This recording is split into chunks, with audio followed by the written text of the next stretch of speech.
major hurricane Ida has cleared out its eye and has become a Category 4, with recon finding stronger winds and deeper pressure within the system.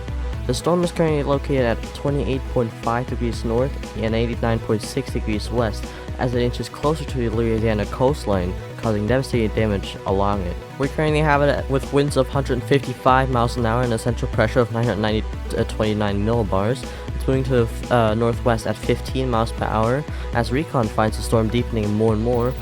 And we have a CDBS stage rating of 7 with minor changes to its parameters. Wind totals is currently what's boosting the sitting on extreme due to how unexpectedly it's strengthening.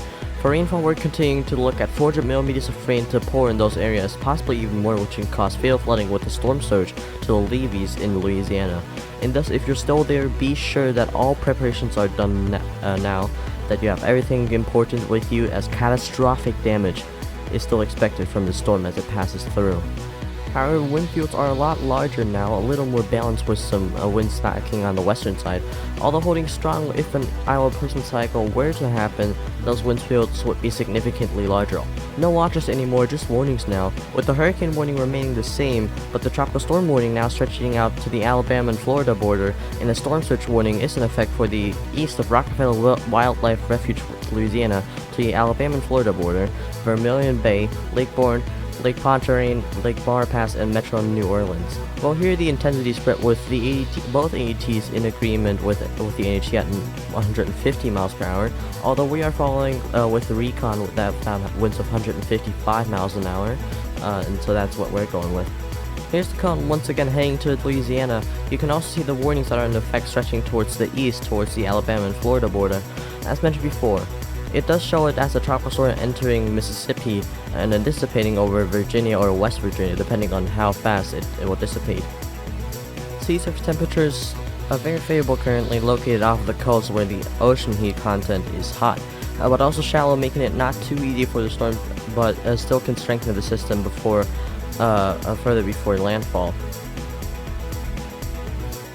This wind swath is a little old, but we're looking at how it's strengthened overnight and is continuing to do so as we speak.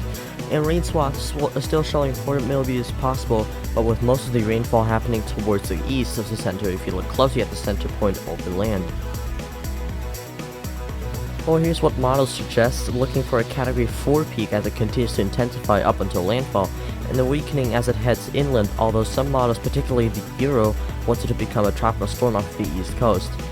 Shear remains very low, currently that will likely increase as it heads further into the US. Antitrax is where there's a pretty good agreement with moving towards the east coast or Missouri, Kentucky, and West Virginia, until they go their own ways with either crossing into over the east coast or dissipating entirely over land. Well, here's a satellite showing its remarkable appearance as it cleared its eye this evening, looking fairly circular and good in size, approaching land as you can see with that eye wall so close to the Louisiana coastline. Make sure to stick around for another update. We'll get you covered once this thing makes landfall, and until next time.